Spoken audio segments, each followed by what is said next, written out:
But, Mr. Speaker, I'm here today to talk about energy security. It continues to play an important role in global relationships and dialogue. In my role as chairman of the U.S. delegation to the NATO Parliamentary Assembly, many foreign leaders and officials have expressed to me the need to diversify energy resources away from one source or from unstable regions.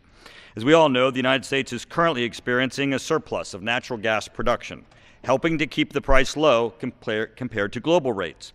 This is creating opportunities to boost job growth right here at home and for U.S. natural gas to compete in the global marketplace.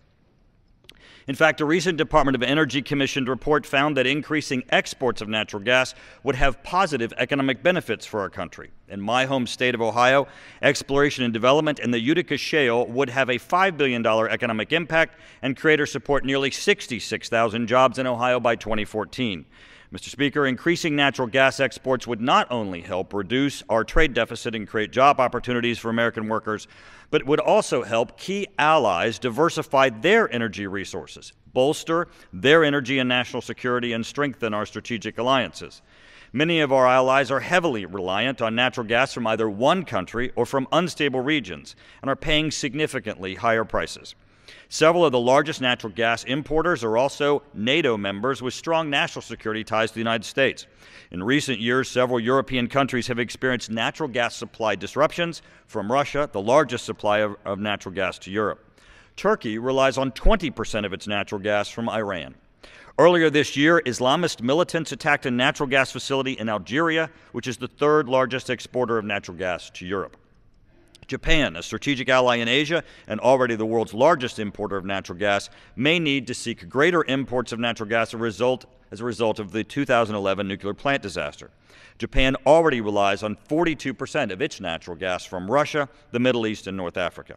Mr. Speaker, the surplus of U.S. natural gas production is already having an impact on global natural gas markets. Natural gas previously destined for the United States but no longer needed as a result of our domestic increased production has been diverted to other markets. For example, in 2002, nearly half of the natural gas supplied to Europe was purchased under spot contracts. Helping our allies diversify their energy resources is important to strengthen our partnerships and bolster security. Under Section 3 of the Natural Gas Act, companies seeking to export natural gas must receive permits from the Department of Energy, which determines if such exports are in the public interest. Exports permits to U.S. free trade countries are automatically approved. Non-free trade countries must go through a process. In general, when it comes to exporting U.S. goods, we often talk about barriers in other countries for U.S. producers that they must overcome to sell their products. But in this instance, we have a domestic barrier that prevents us from exporting our natural gas to consumers willing and eager to buy. There are currently 20 applications before the Department of Energy from companies seeking approval to export natural gas.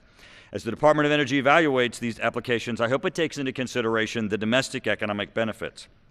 I have authored a bipartisan and bicameral legislation, H.R. 580, the Expedited Liquefied Natural Gas for American Allies Act, which would make approval of export licenses to NATO countries and Japan automatic.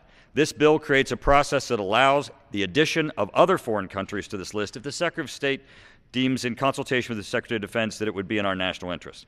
Mr. Speaker, exporting U.S. natural gas presents opportunities to create American jobs while helping to bolster our strategic alliances. I urge all of my colleagues to support this important bill that would have great economic impacts for the United States. I yield back.